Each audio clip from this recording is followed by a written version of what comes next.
उत्तर वैदिक काल के अंत तक आर्यों का विस्तार गंगा नदी के क्षेत्र तक पहुंच चुका था और जनजातीय व्यवस्था की जगह क्षेत्रीय राज्यों ने ले ली थी, जिन्हें जनपद कहा गया। उत्तर वैदिक काल में, मतलब जो लेटर वैदिक एज है, उसमें जनपदों के बीच संघर्ष और युद्ध होने लगे थे। जनपदों के राजा अपनी शक्ति और क्षेत्र बढ़ाने के लिए संघर्ष करने लगे। इस तरह कई जनपद आपस में मिलकर बड़े और अधिक प्रभावशाली राज्य बने, जिन्हें महाजनपद कहा गया। महाजनपदों के उदय से भारतीय समाज में एक संगठित राजनीति व्यवस्था का विकास होने लगा। अब राजा और ब्राह्मणों की शक्ति और बढ़ गई थी और पूरे समाज में स्थिरता आने लगी थी। यह काल भारतीय इतिहास में एक नई शुरुआत का प्रतीक भी बना। धीरे धीरे आगे चलकर भारत जो है 16 महाजनपदों में बढ़ गया, जो अलग अलग क्षेत्रों में फैले हुए थे। तो अब हम डिस्कस करने वाले हैं महाजनपद टाइम को। महाजनपदों का उदय और उनका विकास हम डिस्कस करेंगे। तो यहाँ पर हम जो अभी टाइम डिस्कस कर रहे हैं, ये समय है 600 BC के आसपास तक का समय। हमने स्टार्ट किया था 1500 BC से, जब वैदिक एज शुरू हुआ।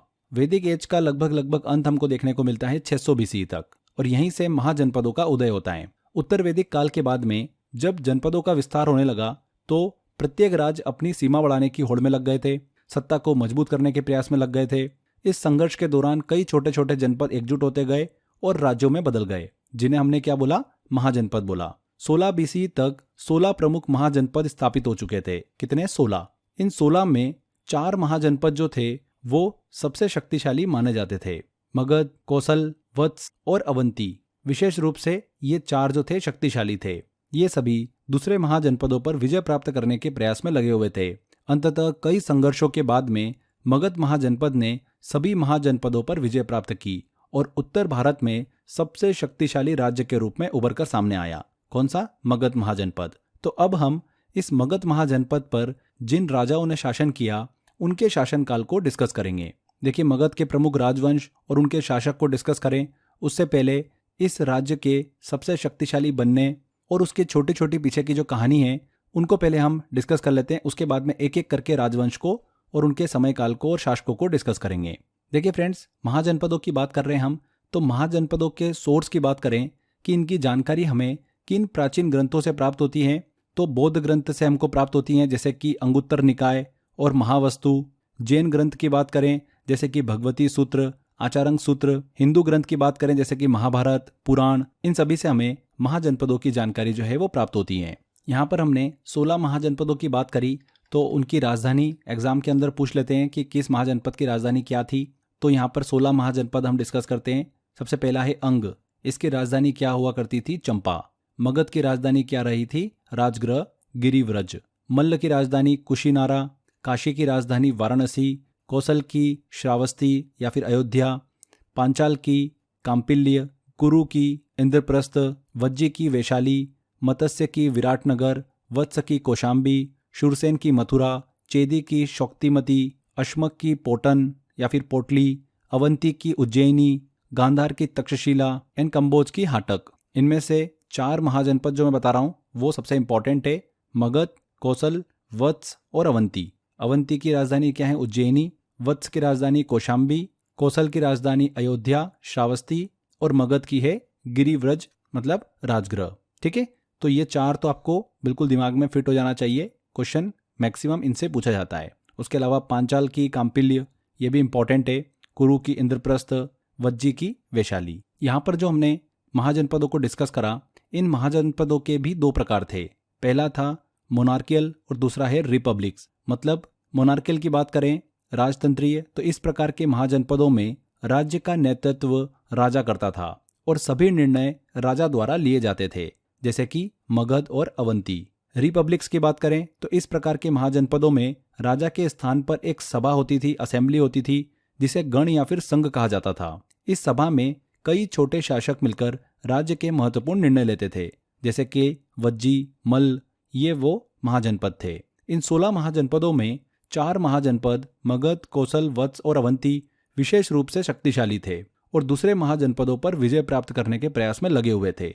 अंततः हमने डिस्कस किया था कि कई संघर्षों के बाद में मगध महाजनपद ने सभी महाजनपदों पर विजय प्राप्त कर ली और उत्तरी भारत में सबसे शक्तिशाली राज्य के रूप में उभर कर सामने आया। मगध महाजनपद अन्य सभी महाजनपदों से अधिक प्रभावशाली और शक्तिशाली बन गया। इसके पीछे के कई कारण थे। वो कारण भी हम डिस्कस करते हैं। तो पहला आता है कारण भौगोलिक स्थिति, जोग्राफिकल। यहाँ पर जो कंडीशन थी उसका मगध को बहुत ज़्यादा फायदा हुआ। देखिए, मगध की जो राजधानी थी राजगृह और बाद में फिर पाटलिपुत्र में स्थित थी, जो कि रणनीतिक दृष्टिकोण से बहुत ही महत्वपूर्ण स्थान थे। पाटलिपुत्र चारों ओर से नदियों से घिरा हुआ था, जिसे जल दुर्ग कहा जाता था, जिससे शत्रुओं के लिए उस पर हमला करना बहुत ही कठिन होता था। वही राजगृह की बात करें तो 4 पहाड़ियों से यह घिरा हुआ था, जो उसे स्वाभाविक सुरक्षा प्रदान करता था।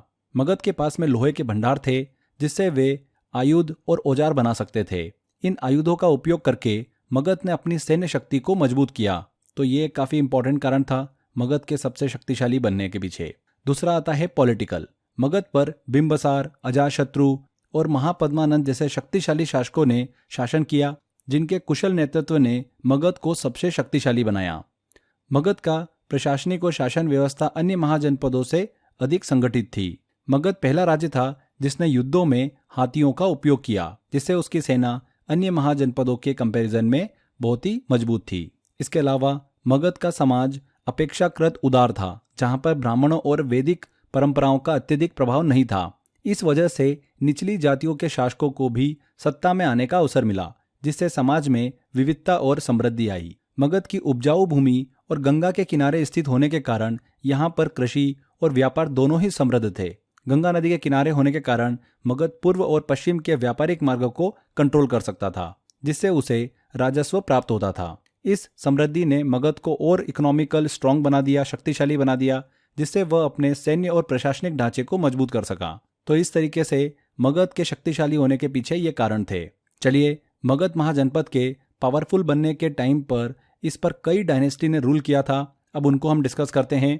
सबसे पहले जैसे कि यहाँ पर हर्यक वंश की स्थापना हुई, फिर शिशुनाग वंश की स्थापना हुई, फिर नंद वंश आया, उसके बाद में फिर मौर्य वंश, शुंग वंश और फिर कर्ण वंश को हम डिस्कस करेंगे। सबसे पहले हम बात करते हैं हर्यक वंश की। तो मगध पर एक दूरदर्शी राजा बिंबसार ने शासन किया। बिंबसार सिर्फ एक राजा नहीं थे, उन्होंने यहाँ पर हर्यक वंश की स्थापना की और राजगृह को अपनी राजधानी भी बनाया, जो चारों ओर से पहाड़ियों से घिरा एक प्राकृतिक किला था। बिंबसार के समय में बुद्ध भी थे, जिसे इस युग को एक विशेष आध्यात्मिक आयाम भी मिला। देखिए, जो महाजनपद का समय हम डिस्कस कर रहे हैं ना, इसी समय के दौरान धार्मिक आंदोलन भी हमको देखने को मिलता है। धार्मिक आंदोलन को मैंने एक सेपरेट वीडियो में आपको दिया है, तो आप उसको अलग से पढ़िएगा। यहाँ पर हम पूरी स्टोरी वाइज चल रहे हैं, इसलिए वो मैंने लेक्चर अलग से बनाया हुआ है। तो हमने बात करी कि बिंबसार के समय में बुद्ध भी थे। बिंबसार ने अपने राज्य को मजबूत करने के लिए एक अनोखी रणनीति अपनाई थी, जिसे मातृमूलक गठबंधन कहा जाता है, यानी विवाह के माध्यम से संबंध बनाना। बिंबसार ने कौशल की राजकुमारी कौशला देवी से विवाह किया, जो कि कौशल महाजनपद के राजा प्रसेनजीत की बहन थी। इस गठबंधन से बिंबसार को दहेज में काशी मिला, जिससे मगध का क्षेत्रफल और शक्ति दोनों बढ़ गई। बिंबसार ने चेलना से भी विवाह किया, जो लिच्छवी गणराज्य के शासक चेतक की बहन थी, जिससे उत्तरी राज्यों के साथ में उसका संबंध मजबूत हो गया। इसके अलावा बिंबसार ने मद्र राज की कुमारी खेमा से भी विवाह किया, जिससे उनके राजनीतिक प्रभाव में और वृद्धि हुई। तो ये जो शादियां करी थी वो केवल व्यक्तिगत रिश्ते नहीं थे, ये शक्तिशाली साधन थे जिन्होंने मगध की स्थिति को पड़ोसी राज्यों में और भी मजबूत किया। बिंबसार को सेनिया का खिताब भी मिला, जिसका मतलब होता है कि पहला राजा जिसकी एक स्थायी सेना थी। इससे पहले ज्यादातर राजा एक अस्थायी सेना पर निर्भर थे, जो जरूरत पड़ने पर प्रजा से बनाई जाती थी और सैनिकों को विशेष प्रशिक्षण नहीं मिलता था। लेकिन स्टैंडिंग आर्मी एक प्रोफेशनल आर्मी होती थी, जो हमेशा राजा के पास रहती थी और युद्ध के लिए तैयार रहती थी। बिंबसार के कुछ चिकित्सा और दोस्ती से संबंधित अनोखे हमको तथ्य देखने को मिलते हैं। जैसे जब अवंती के शासक चंद्रप्रघोत को पीलिया हो गया था, तो बिंबसार ने अपनी प्रसिद्ध चिकित्सक जीवक को उनके इलाज के लिए भेजा था। इस कदम से बिंबसार ने न केवल दोस्ती निभाई, बल्कि अपनी उदारता का भी परिचय दिया। बिंबसार का शासनकाल सफलता और विस्तार के साथ चलता रहता है, लेकिन अचानक सत्ता के लालच में उनके ही पुत्र अजातशत्रु ने एक कठोर कदम उठाते हुए अपने पिता की हत्या कर दी। इस क्रूर घटना के बाद में हर्यक वंश का अगला उत्तराधिकारी बन जाता है अजातशत्रु। तो अब हम डिस्कस करने वाले हैं अजातशत्रु के शासनकाल को। अजातशत्रु, जो बिंबसार का पुत्र था, सत्ता के मोह में अपने पिता की हत्या कर देता है और मगध का अगला शासक बनता है। अजातशत्रु ने मगध को और शक्तिशाली बनाने के लिए कई संघर्ष किए थे। उसने काशी पर भी कब्जा करने के लिए कौशल के शासक प्रसेनजीत के साथ में युद्ध किया और विजय प्राप्त की। अजातशत्रु ने वैशाली, जो कि वज्जी महाजनपद का हिस्सा था, उस पर भी 16 वर्षों तक लंबा युद्ध लड़ा और अंततः उसे भी मगध में मिला लिया। इस युद्ध के दौरान अजातशत्रु ने 2 नए हथियारों का आविष्कार और उपयोग किया था, रथमुसल और महाशिलकांटक। इसके अलावा अपनी राजधानी राजगृह की सुरक्षा के लिए अजातशत्रु ने एक विशाल किले का निर्माण भी कराया था। अजातशत्रु के शासनकाल के दौरान ही महावीर स्वामी और गौतम बुद्ध का निधन हुआ था। गौतम बुद्ध की मृत्यु के बाद अजातशत्रु ने ही प्रथम बौद्ध संगीति फर्स्ट बुद्धिस्ट काउंसिल का आयोजन करवाया था, जो बौद्ध धर्म के इतिहास में एक बहुत ही महत्वपूर्ण घटना थी। एग्जाम में क्वेश्चन ऐसा बनता है कि इनमें से किस शासक के शासनकाल में प्रथम बौद्ध संगीति फर्स्ट बुद्धिस्ट काउंसिल का आयोजन करवाया गया था? तो किसके शासनकाल में? अजातशत्रु के शासनकाल के दौरान। इसके बाद में अगला शासक बनता है अजातशत्रु के बाद में उसका पुत्र उदयन। उदयन ने सत्ता को संभालते ही मगध की राजधानी को राजगृह से पाटलिपुत्र शिफ्ट कर दिया, जिसे बाद में मगध का प्रमुख शहर बना दिया गया। उदयन के बाद हर्यक वंश के अंतिम शासक नागदासक हुए, जिन्हें मगध की जनता ने हटा दिया। इसके बाद उनके अमात्य शिशुनाग को मगध का अगला शासक बनाया गया, जिससे शिशुनाग वंश की स्थापना हुई। तो अब हम डिस्कस करेंगे शिशुनाग डायनेस्टी को, जो कि चलती है 412 से लेकर 344 बीसी तक। शिशुनाग वंश की शुरुआत शिशुनाग ने की थी, इसीलिए इस डायनेस्टी का नाम जो है शिशुनाग पड़ा। इस वंश के दौरान मगध ने अपनी शक्ति को और बढ़ा लिया। शिशुनाग ने अवंती महाजनपद को अपने राज्य में मिला लिया। अवंती उस समय मगध के बाद सबसे शक्तिशाली महाजनपद था और इसको जीतने के बाद में मगध का कोई भी मजबूत प्रतिद्वंदी नहीं बचा। इसने मगध को उत्तर भारत का सबसे प्रमुख राज्य बना दिया। शिशुनाग ने मगध की राजधानी को पाटलिपुत्र से वैशाली स्थानांतरित किया। शिशुनाग के बाद में उसका पुत्र कालाशोक जो है सत्ता में आता है। कालाशोक ने राजधानी को फिर से पाटलिपुत्र में स्थापित किया और वैशाली में द्वितीय बौद्ध संगीति सेकेंड बुद्धिस्ट काउंसिल का आयोजन भी करवाया, जो बौद्ध धर्म के विकास में एक महत्वपूर्ण घटना भी थी। शिशुनाग वंश का अंतिम शासक नंदीवर्मन था। नंदीवर्मन को महापद्मानंद ने हटा दिया और नंद वंश की स्थापना की, जिससे मगध में एक नए युग की शुरुआत हुई। तो अब हम डिस्कस करेंगे नंद वंश को। 344 से 323 ईसा पूर्व तक का ये समय हमको देखने को मिलता है। नंद वंश की स्थापना किसने करी थी? महापद्मानंद ने की थी। महापद्मानंद को सर्वशत्रांतक कहा जाता था, यानी सभी क्षत्रियों को हराने वाला, और उग्रसेन यानी बड़ी सेना रखने वाले के नाम से भी जाना जाता था। पुराणों में उन्हें एक राट कहा गया। क्या कहा गया? एक राट, जिसका मतलब है एकमात्र सम्राट। महापद्मानंद ने अपने शासनकाल में अलग अलग राज्यों को जीतकर नंद साम्राज्य का विस्तार किया और उसे एक सशक्त साम्राज्य बना दिया। घनानंद नंद वंश के अंतिम शासक हुए और सबसे शक्तिशाली शासक माने गए। उनके शासनकाल में ही अलेक्जेंडर महान ने भारत के उत्तरी पश्चिम क्षेत्र पर आक्रमण किया था। इसके बाद में चंद्रगुप्त मौर्य ने कौटिल्य मतलब चाणक्य की सहायता से घनानंद को हराकर मौर्य वंश की भारत में यहाँ पर स्थापना की थी। यह मौर्य वंश आगे चलकर भारतीय इतिहास के सबसे महत्वपूर्ण साम्राज्यों में से एक बना। तो अब हम डिस्कस करेंगे मौर्य वंश को, बट उससे पहले अभी हमने यहाँ पर एक घटना डिस्कस करी थी कि घनानंद जो कि नंद वंश का अंतिम शासक था, उसके शासनकाल में अलेक्जेंडर महान ने भारत के उत्तर पश्चिम क्षेत्र पर आक्रमण किया था। तो महाजनपद काल के दौरान फ्रेंड्स, भारतीय उपमहाद्वीप को 2 महत्वपूर्ण विदेशी आक्रमणों का सामना करना पड़ा, जिन्होंने न केवल राजनीतिक बल्कि सांस्कृतिक और आर्थिक रूप से भी भारत पर गहरा प्रभाव डाला। तो ये 2 प्रमुख आक्रमण थे, ईरानी पार्शियन आक्रमण और यूनानी अलेक्जेंडर का आक्रमण। दोनों को डिस्कस करते हैं, बहुत ही छोटे छोटे हिस्से हैं। उसके बाद में हम मौर्य डायनेस्टी मौर्य वंश की तरफ चलेंगे। तो महाजनपद समयकाल चल रहा था। उस समय ईरानी पार्शियन आक्रमण हमको देखने को मिलता है 518 बीसी में। 518 ईसा पूर्व में ईरान के अचमेनिद साम्राज्य के शासक डेरियस प्रथम ने भारत के उत्तर पश्चिम क्षेत्र विशेष रूप से पंजाब और सिंध पर आक्रमण किया और इस क्षेत्र को अपने साम्राज्य की 20वीं सैट्रपी मतलब तानाशाही बना लिया। यहाँ पर सैट्रपी क्या होता है, तानाशाही क्या होता है, इसको हम थोड़ा डिस्कस कर लेते हैं। अचमेनिद साम्राज्य में तानाशाही उस प्रांतों या फिर राज्यों को कहा जाता था जिनका प्रशासनिक कार्य एक गवर्नर के हाथों में होता था। यह सैट्रपी डेरियस प्रथम की सबसे समृद्ध सैट्रपी मानी जाती थी और उसके कुल टैक्स संग्रह का 1/3 हिस्सा इसी क्षेत्र से आता था।